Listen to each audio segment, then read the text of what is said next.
అంటే అంటే ఆయన ఏంటంటే చెప్తారు, ఆయన మౌనం అంటే రమణ మహర్షి నుంచి బాగా నేర్చుకున్నట్టున్నారు. మౌనం అన్నిటికీ సమాధానం.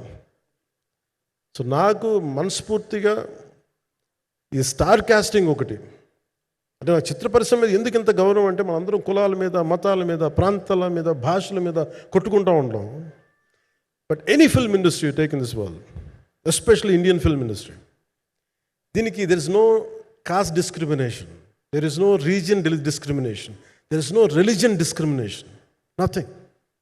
It's purely your creative potentiality, purely your creative ability. నువ్వు చిరంజీవి గారి తమ్ముడు కావచ్చు, చిరంజీవి గారి కొడుకు కావచ్చు, లేదంటే ఇంకొకళ్ళు అబ్బాయి కావచ్చు, మేనల్లుడు కావచ్చు, ఇట్ డజంట్ మ్యాటర్. నీకు టాలెంట్ లేకపోతే నువ్వు నిలబడలేవు, నీకు సత్తా లేకపోతే నువ్వు ఇక్కడ ఉండలేవు. అది నా కొడుకైనా సరే.